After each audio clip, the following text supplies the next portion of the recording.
Hey guys, আসসালামু আলাইকুম। কেমন আছো তোমরা সবাই? আশা করি অনেক অনেক ভালো আছো। আমিও ভালো আছি। চলে আসলাম আজকে আরেকটা অসাধারণ ভিডিও নিয়ে অ্যাকোরিয়াম পরিষ্কার করার। আমরা সবাই মাছ পালন করতে চাই, কিন্তু অ্যাকোরিয়াম পরিষ্কার করতে আমাদের অনেক ঝামেলা হয়। আজকে দেখা দেব কিভাবে সহজে অ্যাকোরিয়াম পরিষ্কার করতে হয়। প্রথমেই যে শ্যাওলাগুলো আছে ওগুলা ভালো করে ব্রাশ দিয়ে তুলে নিতে হবে, যেন কোনো শ্যাওলাই না থাকে। ভালো করে ঘষে ঘষে উঠাতে হবে একেবারে। আমি দেখানোর চেষ্টা করতেছি কিভাবে পরিষ্কার করতে হয়। আর আমার এই ট্যাঙ্কটাতে এত পরিমাণে শ্যাওলা জমছে, কিছু বলার নেই। কারণ এখানে হচ্ছে অনেক বেশি লাইট পড়ে, তারপর গাছ আছে, তো এই জন্য অনেক বেশিক্ষণ লাইট দিতে হয়। এই জন্য ভিডিওর এ পর্যন্ত এসে থাকলে যদি সাবস্ক্রাইব না করা থাকে তাড়াতাড়ি সাবস্ক্রাইব করে আমাদের ফ্যামিলি মেম্বার হয়ে যাও। আর তোমরা তো দেখতেই পাচ্ছ আমার এখানে এত পরিমাণে শ্যাওলা জমছে, এটা উঠাতে অনেক কষ্ট হচ্ছে। আমি অনেকভাবে ট্রাই করছি এগুলা ভালোভাবে উঠানোর। তারপর যে পাথরটা ছিল ওইটা উঠিয়ে নিব সাবধানে, যেন অ্যাকোরিয়ামে না লাগে, লাগলে কিন্তু ভেঙেও যেতে পারে। খুবই সাবধানে উঠিয়ে নিলাম এটা। এইবার হচ্ছে পরিষ্কার করার পালা। ভালো করে এখানে পরিষ্কার করে নিব এটা, যাতে কোনো রকম শ্যাওলা না থাকে। দেখতেই পাচ্ছ কিভাবে ব্রাশ দিয়ে পরিষ্কার করছি আমি। তো এইটা হচ্ছে পরিষ্কার করার পরের লুক। দেখতেই পাচ্ছ খুবই সুন্দর করে পরিষ্কার করে নিয়েছে এটা। এখন দেখতে খুবই সুন্দর লাগছে। এবার হচ্ছে সব থেকে কঠিন পালা, গাছগুলা সবগুলা একে একে করে উঠিয়ে নিতে হবে। আমি যেভাবে উঠাচ্ছি খুবই সাবধানে, অনেকগুলো প্ল্যান্ট নষ্ট হতে পারে। আমারও কিছু কিছু প্ল্যান্ট এখানে ছিঁড়ে গিয়েছিল।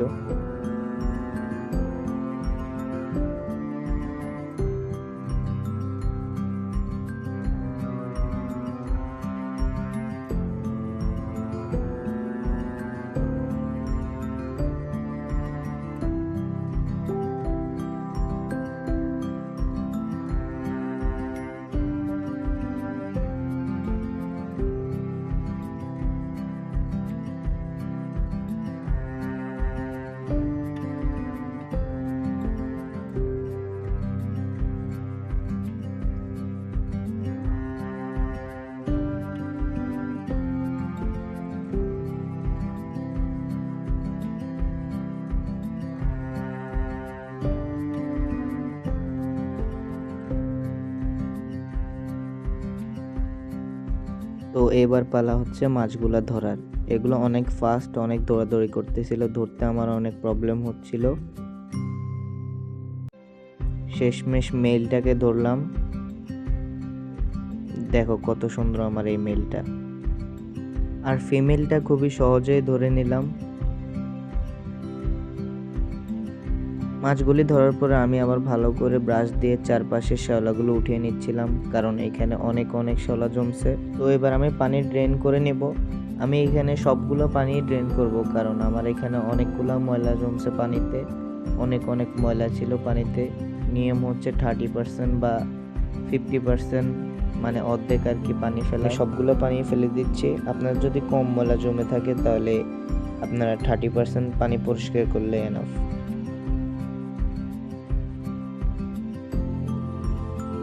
পানি ড্রেন করার শেষে আমি আমার পাথরটা আবার বসিয়ে দিব। সামান্য পরিমাণের পানি রাখছি নিচে, এখানে গাছ লাগাতে অনেক সুবিধা হবে।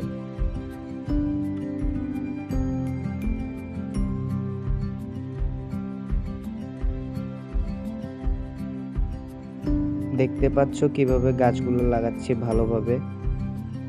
ভালোভাবে ভিতরে ঢুকিয়ে দিতে হবে বালির বা পাথরের, যাতে পানি দেওয়ার পরে গাছগুলো উপরের দিকে না উঠে আসে।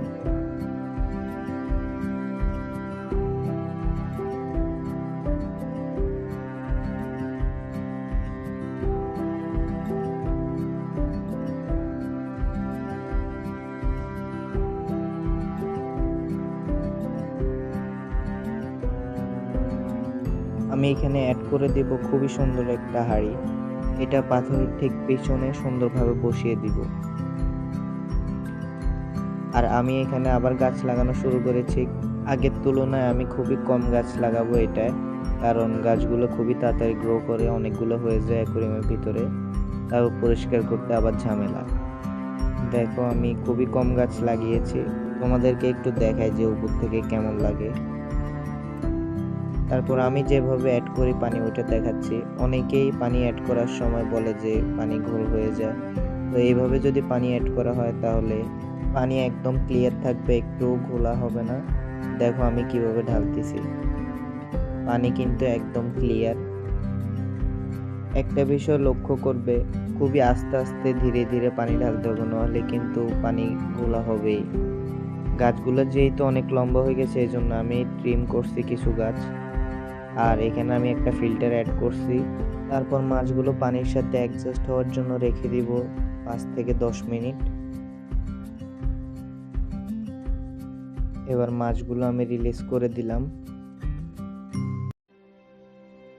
তারপর আমি পানিতে 2 ফোঁটা ব্লু মিশাবো। এটা মিশালে পানির গাছগুলো আর মাছগুলো অনেক ভালো থাকবে।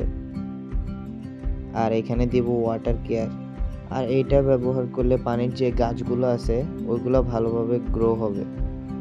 তো দেখতে পাচ্ছ আমার অ্যাকোয়ারিয়ামের ফাইনাল লুক কতটা সুন্দর লাগছে।